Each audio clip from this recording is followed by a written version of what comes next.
वाजपेयी एक ऐसे नेता थे जिन्हें हर राजनीतिक दल स्वीकार करता था। अशोक चौरसिया। अटल बिहारी वाजपेयी भारत को सभी राष्ट्रों के बीच एक दूरदर्शी, विकसित, मजबूत और समृद्ध राष्ट्र के रूप में आगे बढ़ते हुए देखना चाहते थे। हरिश्चंद्र सिंह। जौनपुर। भारतीय जनता पार्टी जौनपुर में सीहीपुर स्थित कार्यालय पर पूर्व जिलाध्यक्ष हरिश्चंद्र सिंह के अध्यक्षता में भारत रत्न पूर्व प्रधानमंत्री श्रद्धेय अटल बिहारी वाजपेयी की जयंती पर संगोष्ठी संपन्न हुई। बैठक में मुख्य अतिथि के रूप में क्षेत्रीय महामंत्री एवं जिला प्रभारी अशोक चौरसिया उपस्थित रहे। कार्यक्रम का शुभारंभ डॉक्टर श्यामा प्रसाद मुखर्जी एवं पंडित दीनदयाल उपाध्याय के चित्र पर माल्यार्पण कर की गई। तत्पश्चात सभी कार्यकर्ताओं के द्वारा वंदे मातरम का गीत गाया गया। उसके पश्चात मुख्य अतिथि का पुष्पगुच्छ देकर स्वागत किया। मुख्य अतिथि अशोक चौरसिया ने उपस्थित कार्यकर्ताओं को संबोधित करते हुए कहा कि अटल बिहारी वाजपेयी का जन्म 25 दिसंबर 1924 को मध्य प्रदेश के ग्वालियर में रहने वाले एक विनम्र स्कूल शिक्षक के परिवार में हुआ था। वाजपेयी जी 1996 में बहुत कम समय के लिए प्रधानमंत्री बने थे। पंडित जवाहरलाल नेहरू के बाद वह पहले ऐसे प्रधानमंत्री थे जो लगातार 2 बार प्रधानमंत्री बने और वो भी गैर कांग्रेसी। वह राजनीति के क्षेत्र में 4 दशकों तक सक्रिय रहे। भारत के प्रधानमंत्री, विदेश मंत्री, संसद की विभिन्न महत्वपूर्ण स्थायी समितियों के अध्यक्ष और विपक्ष के नेता के रूप में उन्होंने आज़ादी के बाद भारत की घरेलू और विदेश नीति को आकार देने में एक सक्रिय भूमिका निभाई। पूर्व प्रधानमंत्री अटल बिहारी वाजपेयी जनसंघ के संस्थापकों में से एक थे। वाजपेयी एक ऐसे नेता थे जिन्हें हर राजनीतिक दल स्वीकार करता था। मोरारजी देसाई की सरकार में 1977 से 1979 तक विदेश मंत्री रहे और विदेश में भारत के साथ ही हिंदी की छवि बनाई। 1980 में जनता पार्टी से असंतुष्ट होकर उन्होंने भारतीय जनता पार्टी की स्थापना में मदद की। इसके बाद 6 अप्रैल 1980 को बनी भारतीय जनता पार्टी के अध्यक्ष भी बने। वह 11 और 13 मई 1998 को पोखरण में 5 भूमिगत परमाणु परीक्षण विस्फोट करके भारत को परमाणु शक्ति संपन्न देश घोषित किया था। उन्होंने पाक से संबंध सुधारने के उद्देश्य से 19 फरवरी 1999 को सदाए सरहद नाम से दिल्ली से लाहौर तक बस सेवा शुरू की थी। साल 1990 में अटल सरकार के कार्यकाल में करगिल युद्ध में पाक के अवैध कब्जे से भारत भूमि को छुड़ाया। स्वर्णिम चतुर्भुज परियोजना, जिसने भारत के चारों महानगरों दिल्ली, मुंबई, कोलकाता और चेन्नई को सड़क मार्ग से जोड़ने की शुरुआत वाजपेयी के कार्यकाल में हुई और सभी नदियों को जोड़ने का प्रयास किया, परंतु सरकार चली जाने के बाद इस पर काम बंद हो गया था। अब मोदी सरकार आने के बाद उस पर तेजी से काम चल रहा है। अध्यक्षता कर रहे पूर्व अध्यक्ष हरिश्चंद्र सिंह ने कहा कि अटल बिहारी वाजपेयी ने अपना करियर पत्रकार के रूप में शुरू किया था और 1951 में भारतीय जनसंघ में शामिल होने के बाद उन्होंने पत्रकारिता छोड़ दी। उन्होंने कई कविताएं लिखी जिसे समीक्षकों द्वारा सराहा गया। सामाजिक समानता के समर्थक अटल बिहारी वाजपेयी भारत को सभी राष्ट्रों के बीच एक दूरदर्शी, विकसित, मजबूत और समृद्ध राष्ट्र के रूप में आगे बढ़ते हुए देखना चाहते थे।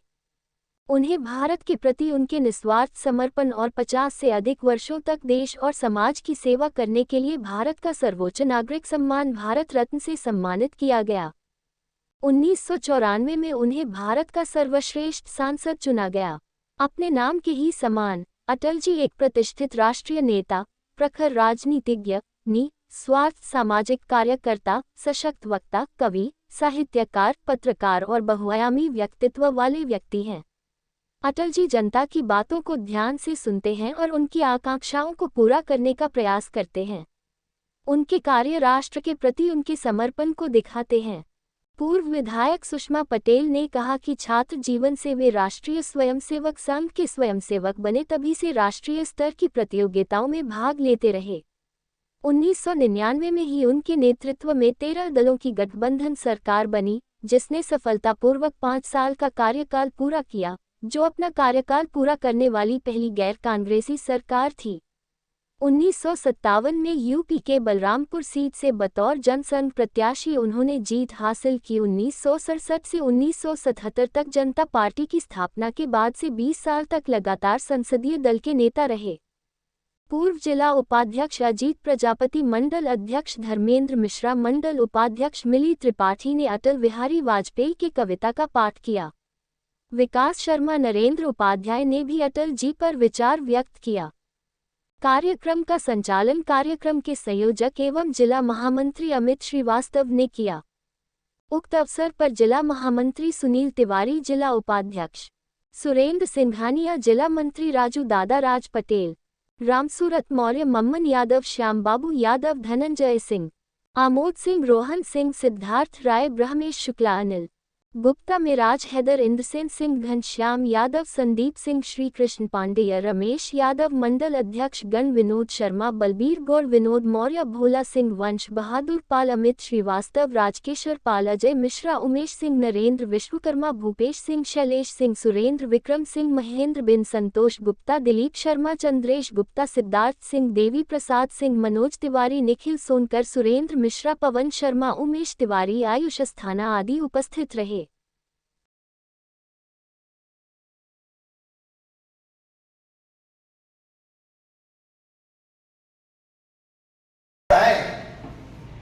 ये उनका संदेश था और हम सबको मालूम है कि भारतीय जनसंघ जब 6 अप्रैल 1980 को बना तो 1984 के चुनाव में 2 लोग केवल अपने रह गए, केवल 2 पार्लियामेंट में गए। बड़ी लोगों ने खुली खिल्ली उड़ाई कि भारतीय जनता पार्टी तो हम दो हमारे दो वाली पार्टी हो गई। अटल जी ने कहा हाँ, हम दो हमारे 2 पार्टी है, लेकिन इसी हम दो हमारे 2 से आगे फिर आप देखिएगा हमारा चमत्कार क्या होता है।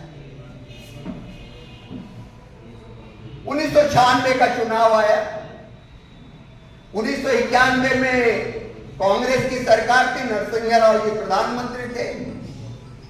आज जो विकास का सारा मॉडल चल रहा है, उन्होंने पहली बार शुरुआत की थी, इसमें कोई दो राय नहीं।